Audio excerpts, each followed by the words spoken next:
Hi everyone, it's Karen Redman, the Mayor of the town of Gawler, with our weekly update on council activities. And it's my pleasure to have with me once again Paul Horwood, Manager of Finance here at the town of Gawler. Now, we're a little bit shameless today. We're talking about the draft budget that is currently going out for public consultation, and we'll detail that a little bit more. But I'm holding got a coffee today from Delicia, and oh my gosh, what a beautiful cup of coffee. So a bit of shameless product placement today.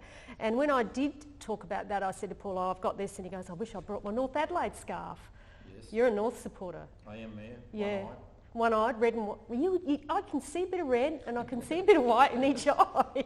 And they're top of the table at the moment, Mayor. So. Top of the table, Sandful. I was always a Port Adelaide Magpies supporter. I used to have a black duffel coat, as you did, with number 22 on the back.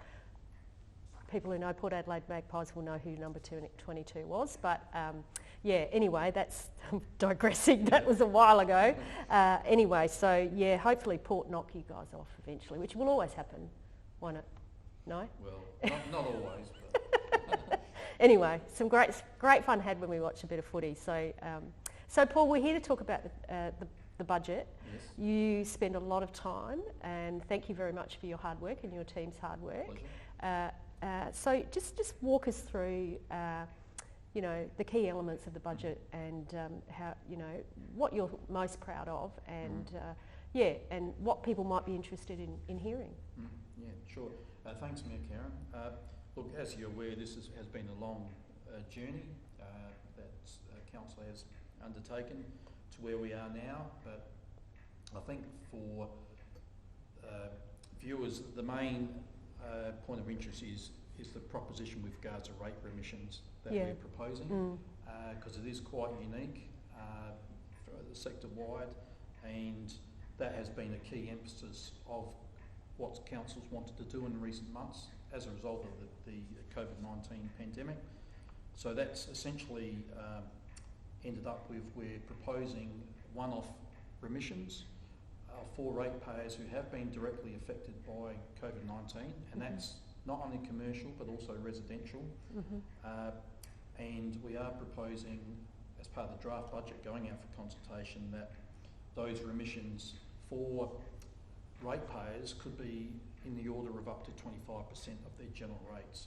Now, Mayor, this, as you're aware, we're proposing that this would be based upon application form. It's not an owners application, no, is it? We've got a one-page form that we've designed to make it as easy as possible for ratepayers to apply. Now, there will be some certain eligibility criteria that they need to meet, but provided they meet that criteria, yes, we're proposing that those ratepayers who have been financially affected would get a genuine rates reduction this financial year. And that's important, because we are here to serve our community, but we're also business. So it's great that we're doing that, but how about our bottom line? How is that affecting our bottom line, and what are your thoughts on where our sustainability lies? Look, good point, Mayor, in that the proposals we've got relative to rate remissions, but also the $2 million economic stimulus package that we're proposing, that obviously comes at a cost to council, but council's very mindful that it wants to provide some sort of financial relief measures and stimulus package to our community, which I think is appropriate to do in these challenging times. But I think the important thing is we've demonstrated that we've been able to do that without severely compromising our longer term financial sustainability. So in short, to fund what we're proposing, essentially we will be going into more debt. And some people think going into debt is a really bad thing. Yes. And it'll just, you go over the cliff. What are your thoughts on that? I mean, that's not the case, is it? No, clearly not. And I advocate that debt is not a dirty word, provided it's well managed from an organisational perspective. And bearing in mind, I think a key point in that regard, Mayor, is the interest rates at the moment are at historic lows. We're paying, through the courtesy of the Local Government Finance Authority, our current interest rates are as low as 2.2%. Mm-hmm. I'd love to be getting that on my mortgage, I'd point out.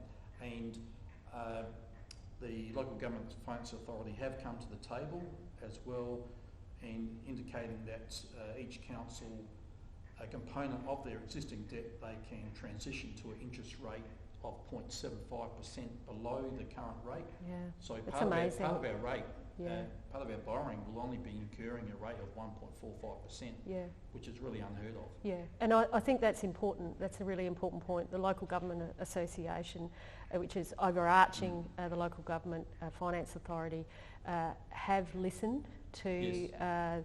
what's happening. I mean, we all understand, I keep saying this, we now truly understand the meaning of the word pandemic, and aren't we fortunate that we're not in Melbourne?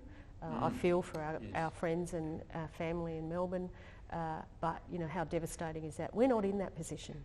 We're opening up our businesses, we're opening up, you know, government's opening up again, we've got safety, we can't be complacent.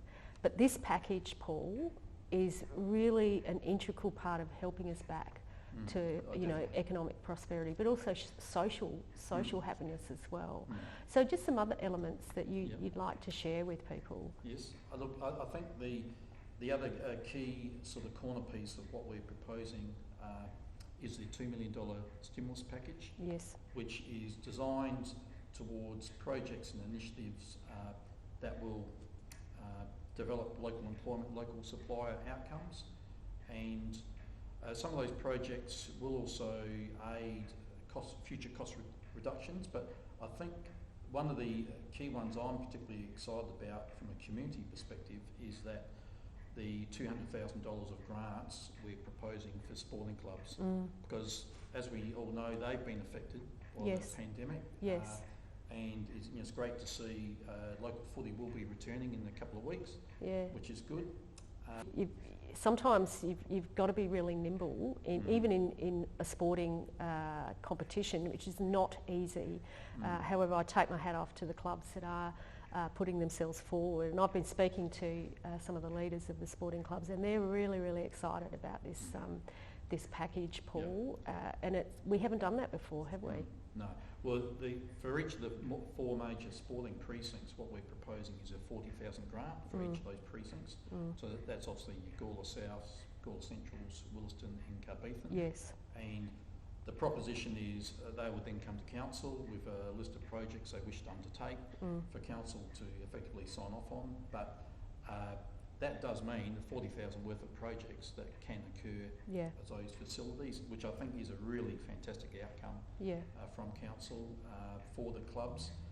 And I'd really look forward to what we can help the clubs provide in that space. So it's a multi-pronged approach, multi-layered. We've got capital projects that we'll undertake. We've got rate relief, not just rate remission or rate deferment, thank you. It's rate remission and rate relief for people that really need it most, our businesses and our residents that really need it most. But also, those of us that can pay, we need you to pay so that we can help the people that really need it. So it is a really socially responsible thing to do. It means that we take a hit to our bottom line, but that's what we're there to do as a local government or as a government.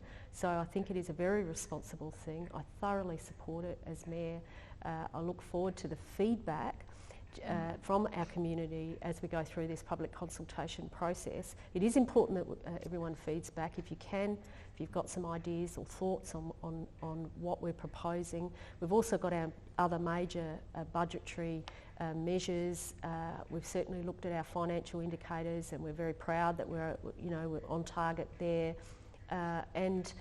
Paul, anything else you want to add? I mean, people talk about rate rises. They talk about all of that. We want to keep that message as effective as we can. Yeah. Look, Mayor, I think in that regard, for ratepayers, businesses or residential who would be eligible for a remission, I guess I want it to indicate what that sort of remission might look like in dollar terms.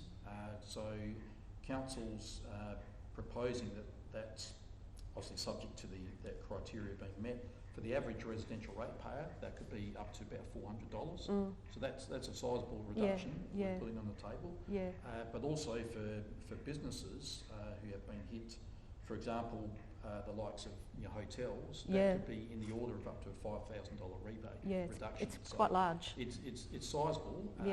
So the total value of the pool we're dealing with remissions is $530,000, which, as you know, Mayor, is the total value of the increased revenue we're seeking to get. So the net position is we're not looking to increase our general rates at all, similar to a lot of other councils, but the proposition we're proposing is very unique and I think is appropriate in these challenging times. Thank you, Paul. Thank you so much for giving us that information, providing your thoughts and insights. I hope that's helpful to everyone. We are now currently going out to you for your thoughts and feedback on our draft budget. Remember, local government's the only level of government that does this. We go out, we ask you, it's all there on the table before we endorse it, and we're very keen to hear your thoughts. We're very proud of what we've put together. Certainly look forward to when it comes back, and I think public consultation finishes on the 11th of August, is that right? Yes, the 11th of August, Mayor. Following that, Council will obviously consider any submissions we get to determine whether we need to adjust the budget accordingly, and then looking to adopt the budget at the Council meeting on the 25th of August. 25th of August. So thanks, Paul. Thanks for coming along today. Pleasure. Just quickly, we're sitting in front of the Garner Shield that sits now or hangs now in the Council Chamber, which is in the Institute, of course, and that you'll see the scar tree in Apex Park, so that's where that's come from, commissioned by us but made by Jack Buckskin, who's a Garner man and well known in our community. So yeah, just thought we'd showcase a wonderful piece of cultural display here at the town of Gawler. Have a great day, everyone. See ya.